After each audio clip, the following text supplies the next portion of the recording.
ਪੰਥ ਸੇਵਕ ਸ਼ਖਸੀਅਤਾਂ ਵੱਲੋਂ ਅੱਜ ਇੱਕ ਸਾਂਝੇ ਬਿਆਨ ਵਿੱਚ ਬਾਦਲ ਦਲ ਦੇ ਪ੍ਰਧਾਨ ਸੁਖਬੀਰ ਸਿੰਘ ਬਾਦਲ ਵੱਲੋਂ ਬੇਅਦਬੀ ਮਾਮਲਿਆਂ ਬਾਰੇ ਮੰਗੀ ਗਈ ਮੁਆਫੀ ਬਾਰੇ ਕਿਹਾ ਗਿਆ ਹੈ ਕਿ ਇਹ ਕਾਰਵਾਈ ਖਾਲਸਾ ਪੰਥ ਦੀ ਮਰਿਆਦਾ ਅਤੇ ਰਵਾਇਤ ਦੇ ਅਨੁਸਾਰ ਹੀ ਨਹੀਂ ਹੈ। ਪੰਥ ਸੇਵਕਾਂ ਦਾ ਕਹਿਣਾ ਹੈ ਕਿ ਮੁਆਫੀ ਲਈ ਇਹ ਜ਼ਰੂਰੀ ਹੁੰਦਾ ਹੈ ਕਿ ਗਲਤੀ ਜਾਂ ਗੁਨਾਹ ਦਾ ਅਹਿਸਾਸ ਕੀਤਾ ਜਾਵੇ ਅਤੇ ਨਿਮਾਣੇ ਹੋ ਕੇ ਪਛਤਾਪ ਦੀ ਭਾਵਨਾ ਨਾਲ ਖੁਦ ਨੂੰ ਗੁਰੂ ਖਾਲਸਾ ਪੰਥ ਦੇ ਸਨਮੁਖ ਪੇਸ਼ ਕਰਕੇ ਮਾਫੀ ਮੰਗੀ ਜਾਵੇ। ਉਹਨਾਂ ਦਾ ਕਹਿਣਾ ਹੈ ਕਿ ਸੁਖਬੀਰ ਸਿੰਘ ਬਾਦਲ ਵੱਲੋਂ ਮੰਗੀ ਗਈ ਮੁਆਫੀ ਰਾਜਸੀ ਗਿਣਤੀ ਮਿੰਤੀ ਵਿੱਚੋਂ ਖੁਦ ਨੂੰ ਆਪੇ ਹੀ ਮੁਆਫ ਕਰ ਦੇਣ ਦਾ ਐਲਾਨ ਕਰਨ ਵਾਲੀ ਕਾਰਵਾਈ ਹੈ। ਪੰਥ ਸੇਵਕ ਸ਼ਖਸੀਅਤਾਂ ਨੇ ਕਿਹਾ ਕਿ ਬਾਦਲ ਦਲ ਦੀ ਇਹ ਲੀਡਰਸ਼ਿਪ ਗੁਰੂ ਖਾਲਸਾ ਪੰਥ ਦੀਆਂ ਸੰਸਥਾਵਾਂ, ਗੁਰਮਤਾ ਅਤੇ ਪੰਜ ਪ੍ਰਧਾਨੀ ਅਗਵਾਈ, ਅਕਾਲ ਤਖਤ ਸਾਹਿਬ ਦੀ ਮਾਣ ਮਰਿਆਦਾ, ਖਾਲਸਾਈ ਸਿਧਾਂਤਾਂ, ਪਰੰਪਰਾਵਾਂ ਅਤੇ ਗੁਰਦੁਆਰਾ ਸਾਹਿਬਾਨਾਂ ਦੀ ਸੇਵਾ ਸੰਭਾਲ ਦੇ ਨਿਜ਼ਾਮ ਨੂੰ ਖੋਰਾ ਲਾਉਣ ਲਈ ਜ਼ਿੰਮੇਵਾਰ ਹੈ, ਜਿਸ ਦੇ ਨਤੀਜੇ ਵਜੋਂ ਪੰਥ ਅਤੇ ਪੰਜਾਬ ਅੱਜ ਵਾਲੀ ਗੰਭੀਰ ਸਥਿਤੀ ਦੇ ਸਨਮੁਖ ਹੈ।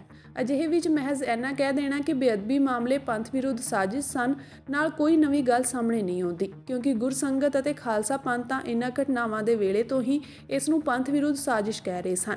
ਸਗੋਂ ਸੰਗਤਾਂ ਤੇ ਪੰਥ ਵੱਲੋਂ ਇਹਨਾਂ ਘਟਨਾਕ੍ਰਮਾਂ ਲਈ ਬਾਦਲ ਦਲ ਦੀ ਲੀਡਰਸ਼ਿਪ ਨੂੰ ਇਸ ਦੀ ਭੂਮਿਕਾ ਤੇ ਨਾਕਾਮੀਆਂ ਲਈ ਦੋਸ਼ੀ ਵੀ ਐਲਾਨਿਆ ਗਿਆ ਹੈ।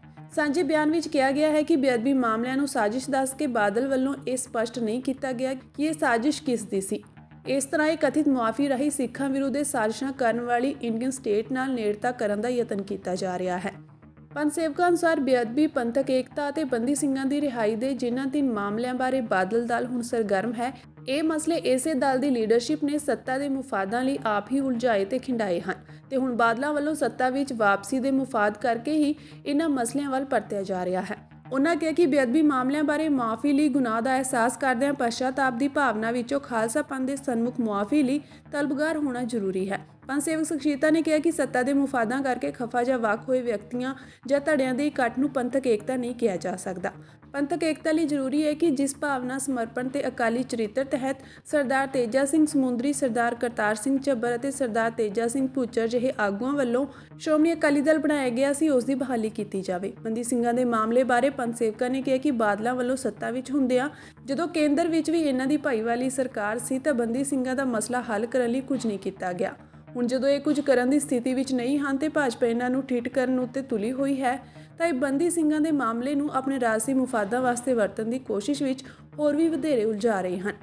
ਸਾਂਝੇ ਬਿਆਨ ਵਿੱਚ ਸਿੱਖਾਂ ਲਈ ਭਵਿੱਖ ਦੀ ਮਾਰਗ ਸੇਧ ਬਾਰੇ ਗੱਲ ਕਰਦਿਆਂ ਪੰਥ ਸੇਵਕ ਸ਼ਖਸੀਅਤਾਂ ਨੇ ਕਿਹਾ ਕਿ ਇਹ ਸਮਾਂ ਸਿੱਖਾਂ ਲਈ ਸੁਚੇਤ ਹੋ ਕੇ ਚੱਲਣ ਦਾ ਹੈ। ਕੌਮਾਂਤਰੀ ਪੱਧਰ ਉੱਤੇ ਸੱਤਾ ਦਾ ਤਵਾਜ਼ਨ ਹਿਲ ਰਿਹਾ ਹੈ, ਜਿਸ ਕਾਰਨ ਦੱਖਣੀ ਏਸ਼ੀਆ ਦਾ ਖਿੱਤਾ ਵੱਡੀਆਂ ਤਾਕਤਾਂ ਦੇ ਭੇੜ ਦਾ ਇੱਕ ਕੇਂਦਰ ਬਣ ਰਿਹਾ ਹੈ। ਇੰਡੀਆ ਵਿਚਲੀ ਵਿਪਰਵਾਦੀ ਹਕੂਮਤ ਤੇਜ਼ੀ ਨਾਲ ਵਿਲੱਖਣਤਾਵਾਂ ਭਰਪੂਰ ਇਸ ਖਿੱਤੇ ਨੂੰ ਇੱਕੋ ਹਿੰਦੂਤਵੀ ਰੰਗ ਵਿੱਚ ਰੰਗ ਰਹੀ ਹੈ। ਅਜਿਹੇ ਵਿੱਚ ਆਪਣੇ ਰਾਜਸੀ ਇਤਿਹਾਸ, ਸਾਂਝੀਵਾਲਤਾ ਤੇ ਸਰਬੱਤ ਦੇ ਭਲੇ ਵਾਲੇ ਸਿਧਾਂਤਾਂ ਤੇ ਸਾਂਝ ਸੰਘਰਸ਼ਾਂ ਦੀ ਅਗਵਾਈ ਕਰਨ ਦੀ ਕਾਬਲੀਅਤ ਅਤੇ ਪੰਜਾਬ ਦੀ ਭੂ ਰਣਨੀਤਿਕ ਸਥਿਤੀ ਕਾਰਨ ਸਿੱਖ ਇਸ ਬਣ ਰਹੇ ਹਾਲਾਤ ਦੇ ਕੇਂਦਰ ਵਿੱਚ ਆ ਰਹੇ ਹਨ। ਇਸ ਨਾਲ ਸਿੱਖਾਂ ਦੇ ਸਾਹਮਣੇ ਵੱਡੀਆਂ ਚੁਣੌਤੀਆਂ ਤੇ ਸੰਭਾਵਨਾਵਾਂ ਦੋਵੇਂ ਹੀ ਉੱਭਰ ਰਹੀਆਂ ਹਨ। ਸਿੱਖਾਂ ਲਈ ਆਉਣ ਵਾਲਾ ਸਮਾਂ ਸੰਘਰਸ਼ ਦਾ ਸਮਾਂ ਹੈ। ਸਿੱਖਾਂ ਦੀ ਰਾਜਸੀ ਲੀਡਰਸ਼ਿਪ ਨੂੰ ਦਿੱਲੀ ਦਰਬਾਰ ਦੀ ਸੱਤਾਧਾਰੀ ਧਿਰ ਨਾਲ ਜੁੜਨ ਲਈ ਤਰਲੋ ਮੱਚੀ ਹੋਣ ਦੀ ਬਜਾਏ ਸਾਂਝੇ ਸੰਘਰਸ਼ ਦੀ ਲਾਮਬੰਦੀ ਲਈ ਖੇਤਰੀ ਕੌਮੀਅਤਾਂ, ਵਿਲੱਖਣ ਸਮਾਜੀ ਪਛਾਣਾਂ ਲਈ ਤਾੜੇ ਜਾ ਰਹੇ ਵਰਗ ਅਤੇ ਹੋਰਨਾਂ ਸੰਘਰਸ਼ੀ ਹਿੱਸਿਆਂ ਨਾਲ ਸਾਂਝਾ ਮੁਹਾਜ਼ ਬਣਾਉਣ ਦਾ ਯਤਨ ਕਰਨਾ ਚਾਹੀਦਾ ਹੈ। ਪੰਥਕ ਪੱਧਰ ਉੱਤੇ ਸਾਂਝੀ ਪੰਥਕ ਅਗਵਾਈ ਭਾਵ ਪੰਜ ਪ੍ਰਧਾਨੀ ਪ੍ਰਣਾਲੀ ਅਤੇ ਸਾਂਝੇ ਫੈਸਲੇ ਦੇ ਅਮਲ ਭਾਵ ਗੁਰਮਤੇ ਦੀ ਬਹਾਲੀ ਕਰਨੀ ਬਹੁਤ ਜ਼ਰੂਰੀ ਹੈ। ਇੰਝ ਹੀ ਪੰਥ ਤੇ ਪੰਜਾਬ ਨੂੰ ਮੌਜੂਦਾ ਸਥਿਤੀ ਵਿੱਚੋਂ ਬਿਹਤਰ ਹਾਲਾਤ ਵੱਲ ਲਿਜਾਇਆ ਜਾ ਸਕਦਾ ਹੈ।